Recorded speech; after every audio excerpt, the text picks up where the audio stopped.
Thank you.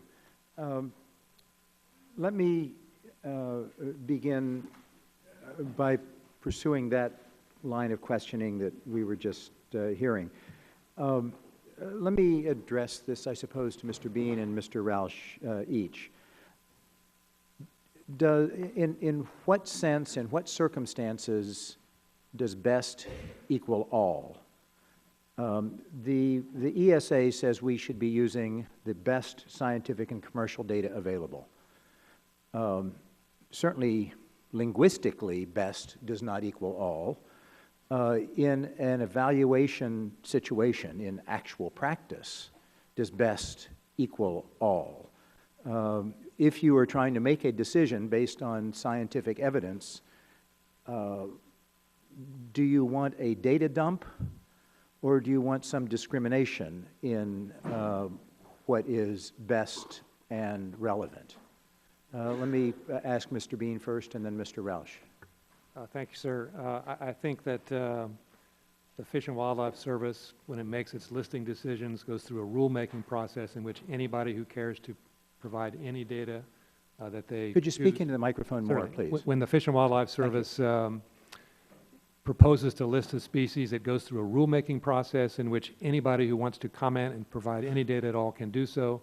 The service must take all that into account. However, Congress has been clear that the decision to list or not list is to be based solely on the best available scientific and commercial data, and that does require the service to make some informed judgment of which of the data at its disposal is most reliable, most scientifically defensible, most useful. So yes, best does not equal all. Mr. Roush? Thank you.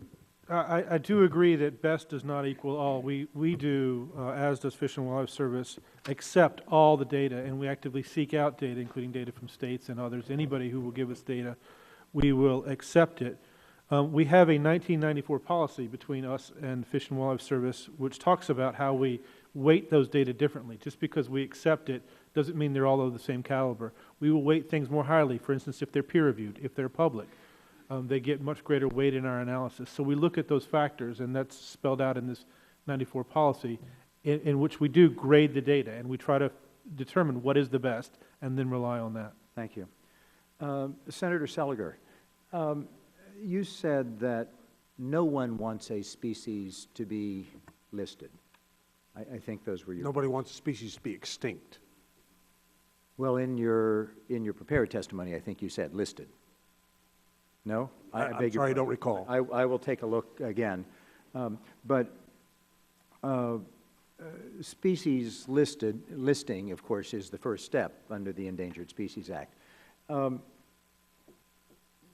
With regard to some of the demonstrable successes of the Endangered Species Act, the iconic bald eagle, or the American alligator, or the gray whale, are you arguing that listing in the ESA was not responsible for their revival, or that their revival no one wanted? No, sir. I'm certainly not, and I apologize, because the intention was to say no one wants to see a species extinct. Clearly, there can be situations, and there have been, where populations are so threatened that a listing is necessary, as long as it is based upon good science. Well, I do have this letter from April 4th on your stationery. No one wants a species to be listed. The method of preservation of a species is at the center of the debate.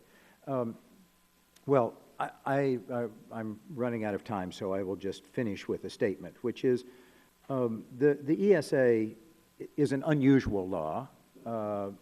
It is one of the strongest environmental laws. It is based on a zero-tolerance approach, which gives a lot of people heartburn, but it is demonstrably successful. There are many species that I think are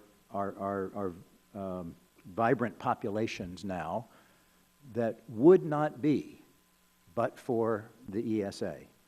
And so that listing, I think, has been critical to the prospering of the bald eagle and the American alligator, the gray whale, and others.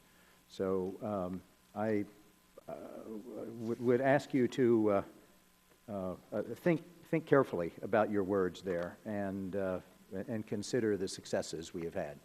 Thank you. Time of the gentleman has expired.